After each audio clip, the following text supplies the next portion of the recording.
Мөхтәрәм тамашачыларыбыз, сез татарлар тапшыруының махсус чыгарылышын карыйсыз. Әлеге чыгарылышта без сезгә атна дәвамында татарлар тапшыруында урын алган иң кызыклы видео язмаларны кабатлап күрсәтәбез. Бездән аерылмагыз. Аның тормышында иҗат һәм фән бергә үрелеп бара. Ул галим, техник фәннәр кандидаты, шул ук вакытта язучы. Сүзебез Җәвәт Тәрҗиманов турында. Прозада ул кыска хикәяләре һәм бигрәк тә әкиятләре белән таныла. Аның Ябалак һәм Тавык, Шуктуган, Шаян һәм Наян, Көмеш койрык кебек әкиятләре нәни укучылар арасында зур популярлык казана һәм бик күп телләрдә басылып чыга. Ә уллар өчен ул зур күләмле әдәби документаль әсәрләр яза. Шәхесләр сәхифәсендә татар язучысы, галим, техник фәннәр кандидаты, Татарстанның атказанган фән һәм техник эшлеклесе Җәвәт Тәрҗиманов.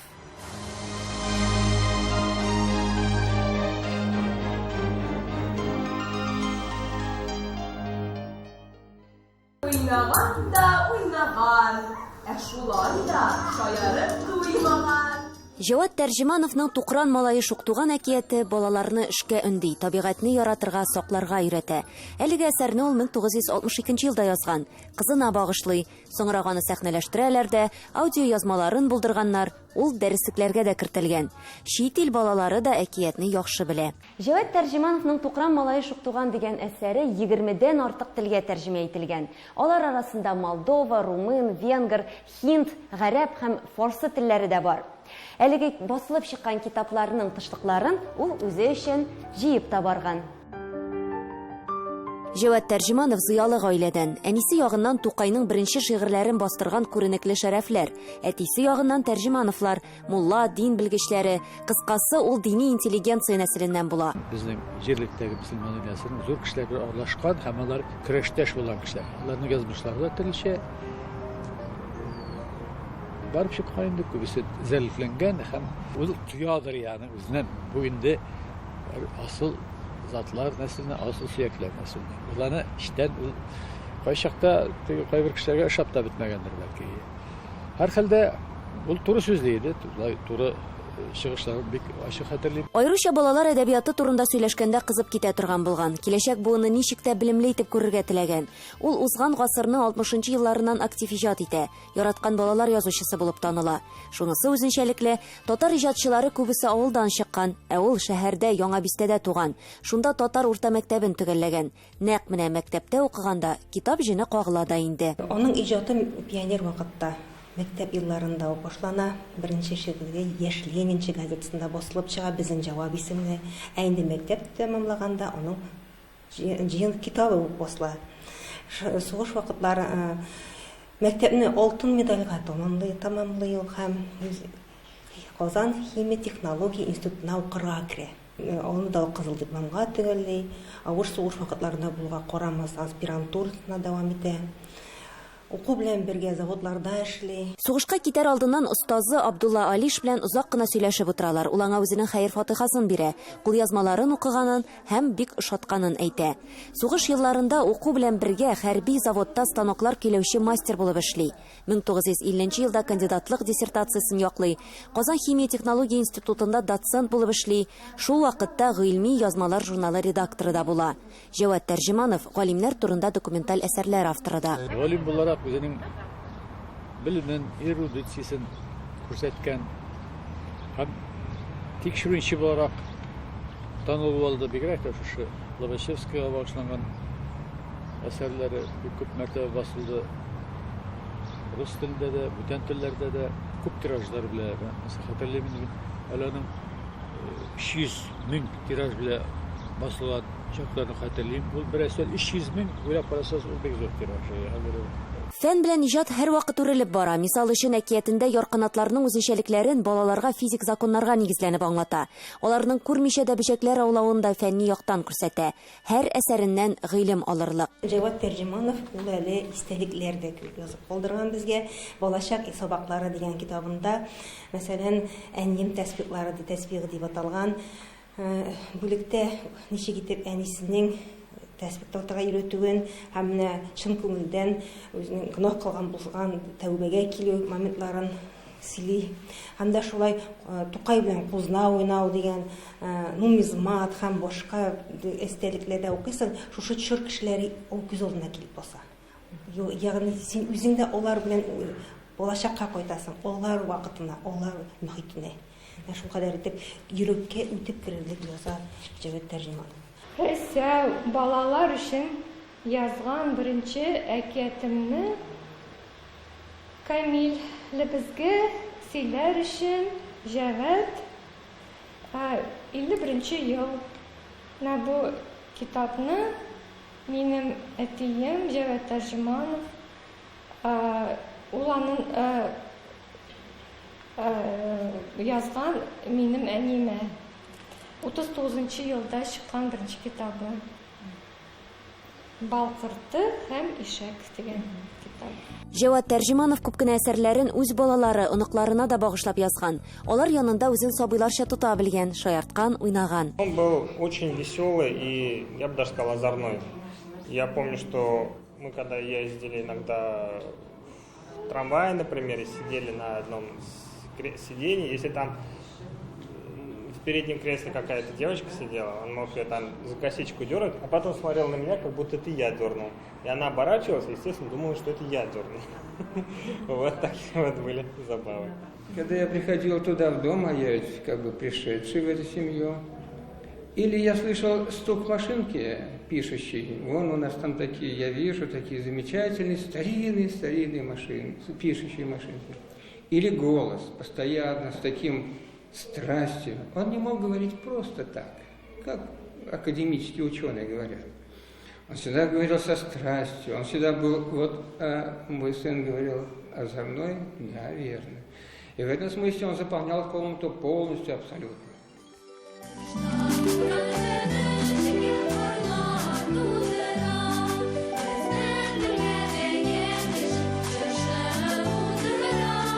Җавад Тәрҗемановның шигырьләрен көйләргә салып җырлыйлар. Ул балалар драматургиясе, публицистика, очерк, әдәби тәнкыйть өлкәсендә дә эшли. Шуңа өстәп 60тан артык фәнни хезмәте бар. ТССРның атказанган фән һәм техника эшлеклесе дигән мактаулы исемгә дә лаек. Хәзер Җавад ага Тәрҗеманов үзләр онытылыбрак бара, хырда ракыл бара, менә аның 100 еллыгы узды, ләкин ул вакытта тиешле игътибар итеп бетмәде дип уйлыйм мин. Bu sebepler nesneden erken tahmin etmem. Lakin ol unutulurluk tiyişli kişi değil. Etkenimşe galim olarak da, ballar yazısı olarak da hem fenni tekşirinip, şunda ciddi hizmetler yazgan kişi olarak da. Узган ел 100 яшьлегенә багышлап Җавад Тәрҗемановның балалары 3 китап бастырып чыгара. Алар Мөгезле Арыслан дигән шигырьләр җыентыгы, Лобачевский документаль романы һәм җырлар китабы. Шунысы һичшиксез, татар әдәбиятында галим һәм язучы Җавад Тәрҗемановның үз урыны бар. Эльвира Хөснетдинова, Татарлар, Казан. Сарытау шәһәренең татар тамырларын күрсәтер өчен Үкәк шәһәрен өйрәнүне активлаштырырга кирәк.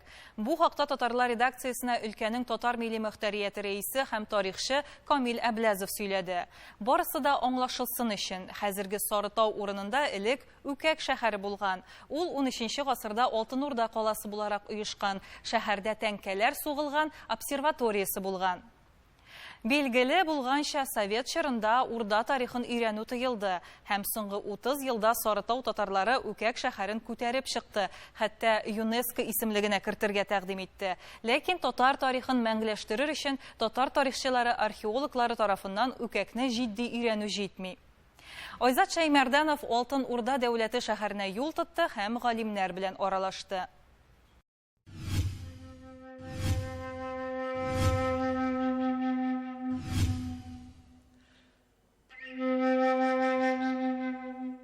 Үкәк шәһәре. Бу Сарытауның иң борынгы һәм тарихи җирләренең берсе. Алтын Урда чорындагы татар шәһәре. Таш шәһәр.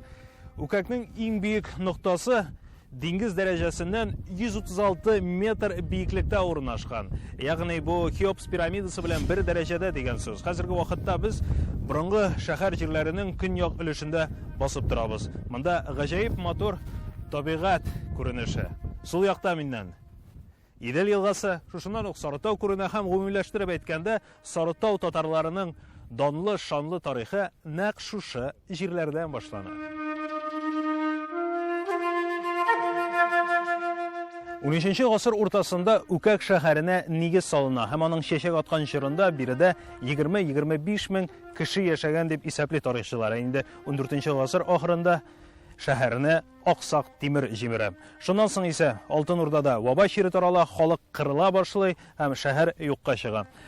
Ахыр чиктә исә хәзер тарихчыларның фикре шундый. Нәкъ әлеге Үкәк шәһәре бүгенге Сарытау шәһәренең башлангычы булып тора.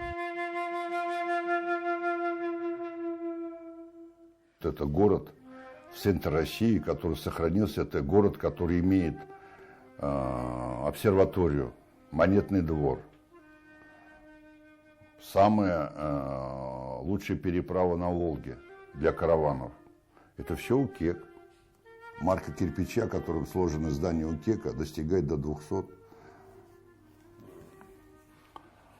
И практически все целое. Под землей, но целое. Үкәк тарихы татарның шанлы үткәнен яшереп саклый. Обсерватория, акча суы, таш шәһәр бүген калкулыклар астында. Монда Батый ханның резиденциясе була. Сарытау тарихчысы Галим Рөстәм Сингатуллин Үкәктә 2000 еллар башыннан 10 ел дәвамында казу эшләре алып бара. Шул исәптән су астында да, чөнки шәһәрнең бер өлеше бүген шунда. Мы не так давно нашли данные по данным, скажем, по сравнительным данным, о том, что монеты чеканят в определенное время года. Это время года наступает, когда равнодействие наступает, да? Обычно Рамазан, Рамадан, то есть как все эти конкретно. Города, соответственно, для того, чтобы точно вычислить, скажем так, время чеканки, то есть как бы на Новый год, нужно знать хорошо страну. То есть фазу Луны и все остальное. Значит, должна быть обсерватория, значит, должны быть астролябии. Археологлар геофизик методика белән эшләгән. Җир катламын скан аша уздырып, төзелеш урыннарын ачыклый. Казу вакытында тәнкә чүлмәкләрдән башлап, йортларның нигезләренә кадәр юлыгалар. Чыннан да менә шушы Саратовның башы, Саратов. Һәм гомумән әйтергә кирәк, татар дөньясының башы була. Чөнки шушы шәһәрдән дошманның кайсы яктан килгәне, һәм ни рәвештә килгәне бөтенесе күренеп тора, һәм шуның нәтиҗәсендә карарлар кабул ителә. Шушы рәвештә илне саклау мәсьәләсе Үкәккә беренче урында куела. Совет чорында Алтын Урда тарихын өйрәнү тыелган иде. Шуңа да Үкәк ташланды, хәлгә җитте. Ләкин 90нчы еллар китергән ирек бу мәсьәләгә игътибарны арттырды. Әлеге Алтын Урда шәһәрен өйрәнү мәсьәләсен беренчеләрдән булып тарихчы Камил Әблязов күтәрде. 90нчы еллардан соң инде 30 ел узды. Ләкин аның сүзләренчә Үкәк һаман да ныклап өйрәнелмәгән. Академия наук, там, Институт истории Татарстана или Институт археологии, который мы уговаривали начать раскопки Укека лет 10, наверное, 12. Благодаря оппозиции пришлось писать письма президенту как-то, чтобы хоть направили экспедицию вместо Фанагории и Булгар, хотя бы направили на Укек, экспедицию для раскопок. Ну, теоретически он как бы все-таки упросили, он пробили финансирование, он, значит, приступил. Институт археологии к раскопкам покопал. А сейчас он раскапывает уже не Укек, а так называемые захоронения в Шемелевке, которые отношения к татарам никакого не имеют. Вопросов нет. Они Укек-то ушли с Укека. Почему? Анася тюбля кермеся, танася тюбля кермес. Честно говоря, он вообще не изучен, если так сказать. Какие-то, знаете, такие вот локальные такие вот тычки. То есть, как одно время, в 2001 году нам точно говорили, то есть историки заявляли, там ничего нет, все разрушено. А наши казанские коллеги тоже как-то, знаете, обходят страной. Я имею в виду национальный археологический институт. Знаете, такое ощущение, что вот мы попали под какой-то запрет. Үкәкне тиешенчә өйрәнмәү нинди нәтиҗәләргә китерә соң? Бүген үк аңа куркыныч яный ди җәмәгатьчелек. Шәһәрнең бер ягыннан зур предприятие басып тора, крекинг. Икенче яктан әле күптән генә түгел яңа поселок салганнар. Һәм гел ниндидер анда эшләр бара. Я грейдерлар киләләр, я ниндидер трубопровод салалар. Һәм әлбәттә ул безнең борынгы шәһәребезгә файдасына түгел. Һәм әйтергә кирәк, зур рәхмәт Әблязовка, Камил Әлимовичкә, аның тырышлыгы белән ул эш безнең алга таба бара һәм әйтергә кирәк, соңгы вакытларга зур уңышларга ия булдык. Ул шәһәрне федераль программына керттек, һәм грантлар тотып барабыз. Һәм хәзерге вакытта әйтергә кирәк, безнең шәһәребез бөтен чикләренә хәтле веб-камералар белән капланган. Ягъни татардан кала үкәк беркемгә дә кирәк түгел. Шул вакытта бу татар шәһәре генә түгел, анда христиан кварталы булган дигән фикер алга сөрелә. Моннан тыш аны Сарытау шәһәренең башлангычы итеп танырга да ашыкмыйлар. Әлбәттә кирәк безгә дәүләти ярдәм сүзенә. Аның турында кайгыртучанны, һәйкәлнең рәвештә саклануы, аны пропагандалау эше, ул зур шул пропаганда. Чөнки күп кеше бу нәрсә икән дә белми. Шуны аңлату әлбәттә чын мәгънәсендә беренче урында булырга тиеш, бигрәк тә татар эшчесе өчен. 2004 елда Сарытау татар җәмәгатьчелеге үкәкне ЮНЕСКО исемлегенә кертергә теләде. Хәтта бәйсез экспертлар да килгән була. Үкәккә югары бәя бирелсә дә, ул әле дә бөтен дөнья исемлегенә кертелмәгән. Хәзер ул федераль мәдәни мирас статусында. Мы дали огромный толчок этому. Я думаю, когда-никогда это случится. Главное, что теперь это прояснено, точка поставлена, и от возврата назад нет. Айза Шаймарданов, Татарлар, Сарытау, Казан. Мөхтәрәм тамашачыларыбыз, тарихи кадр сәхифәсен тәкъдим итәбез. Бүген без сезгә 1970 елларда төшерелгән фильмнар хакында сөйләрбез. Аларда республикабыз тарихы. Сүз Рөстәм Нәбиуллинга.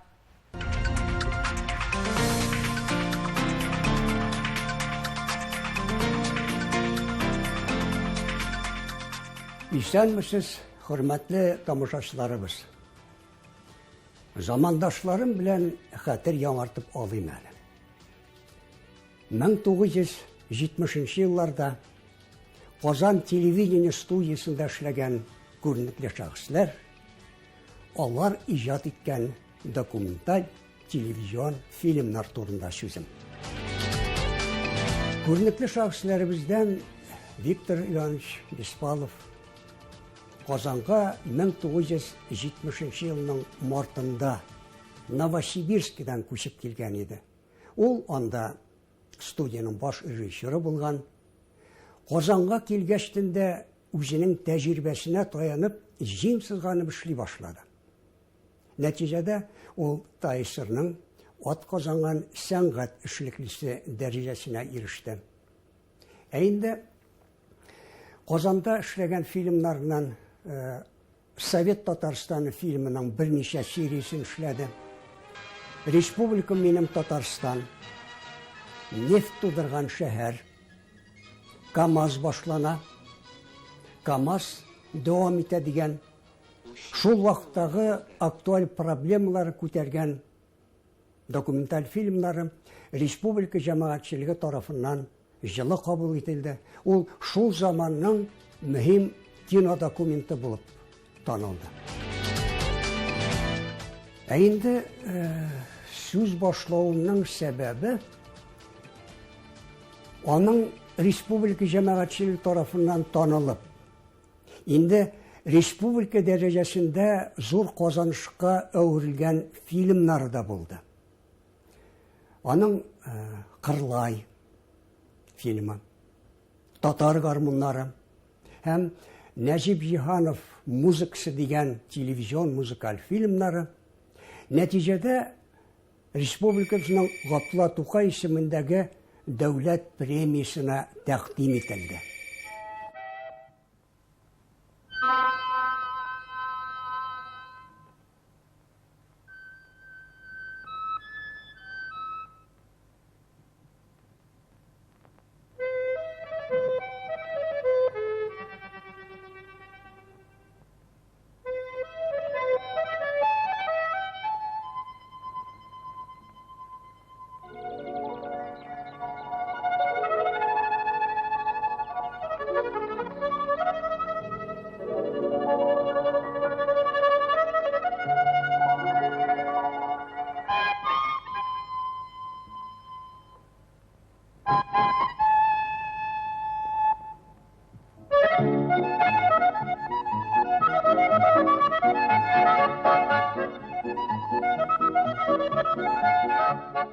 Татарлар тапшыруы кысасында бу фильмнарны без тулысынча карау мөмкинлеге юк. Шуңа күрә бу тапшыруларны киләчәктә программага кертеп, ТНВ-ның планета каналында карау мөмкинлеге булачак. Бу турда без сезгә ирештиребез.